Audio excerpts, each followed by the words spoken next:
Polarization.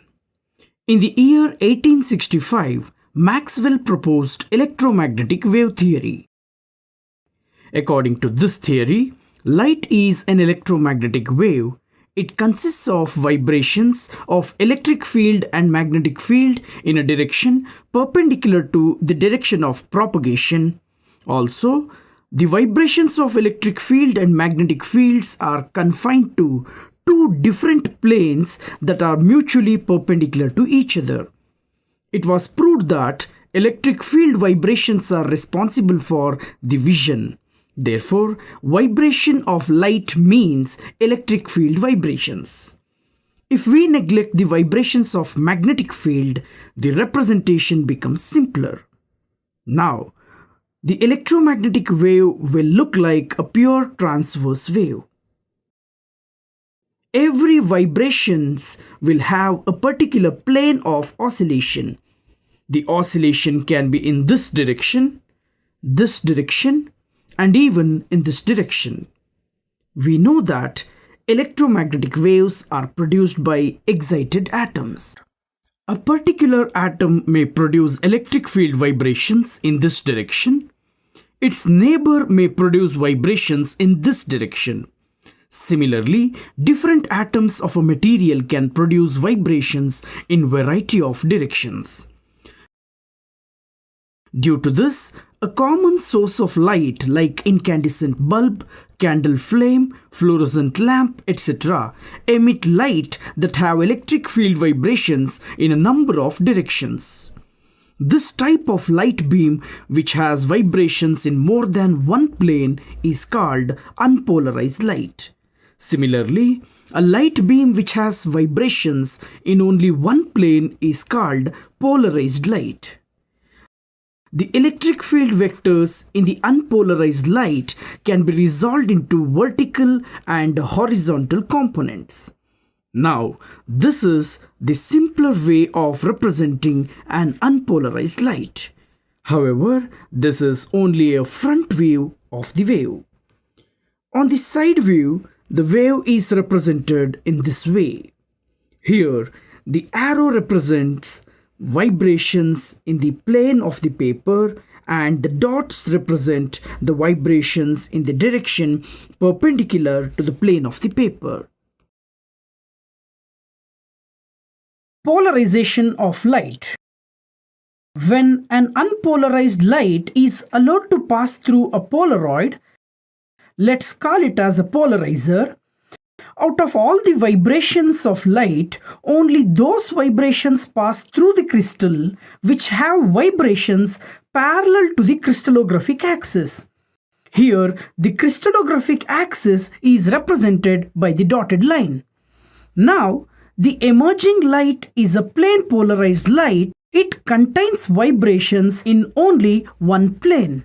The phenomenon of restricting the vibrations of light to particular plane perpendicular to the propagation of light is called polarization of light. Now, let us learn about two important terms used in this topic. One, plane of vibration.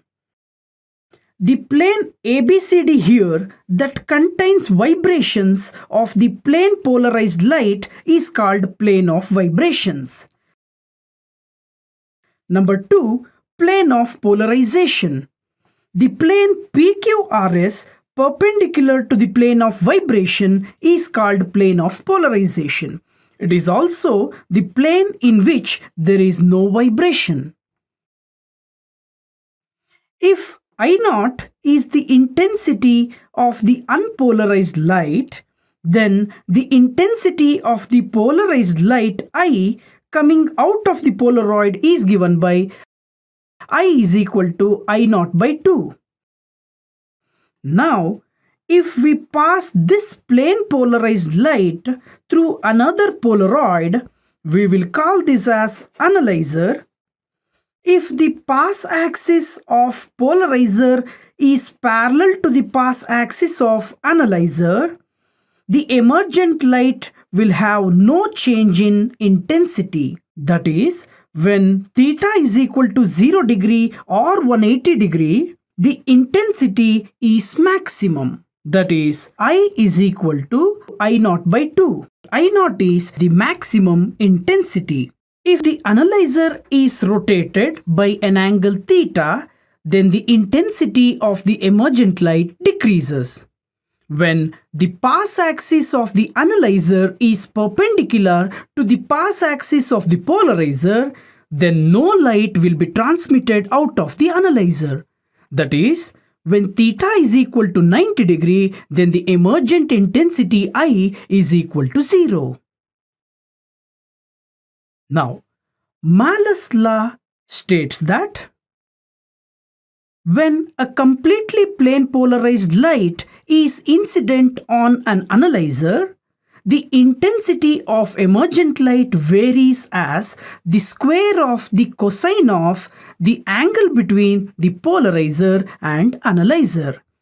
That is, I is equal to I naught cos square theta. Polarization by reflection. The simplest method to produce plane polarized light is by reflection. This method was first discovered by Malus in the year 1808. It was found that when an unpolarized light is incident on a surface of transparent medium like water or glass, some part of the light got reflected and the rest got refracted through the material. Here, the straight arrows represent vibrations perpendicular to the plane of the surface, and the dots represent vibrations parallel to the surface.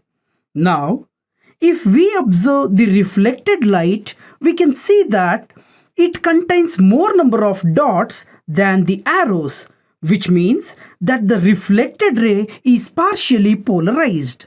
Similarly, if we look at the refracted ray, we can see that it is almost unpolarized.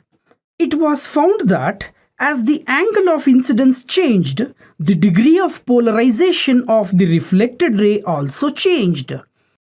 Then, at a particular angle of incidence, the reflected ray is completely plane polarized and the vibrations are parallel to the surface of water. This particular angle is called Brewster's angle or the polarizing angle. Brewster's law states that when a light is incident at polarizing angle theta p at the interface of a transparent medium, the refractive index of the medium with respect to the surrounding medium is equal to the tangent of polarizing angle. That is, n is equal to tan theta p, where n is the refractive index of the medium with respect to the surrounding medium. Using Brewster's law, we can calculate the polarizing angle of a medium whose refractive index is known. For example, for glass whose refractive index is 1.5, the polarizing angle is found to be 56.3 degree when the glass is surrounded by air. Similarly, when water is surrounded by air, if the refractive index of water is taken to be 1.33, it is found that the polarizing angle for water is equal to 53 degree. Polarization by scattering.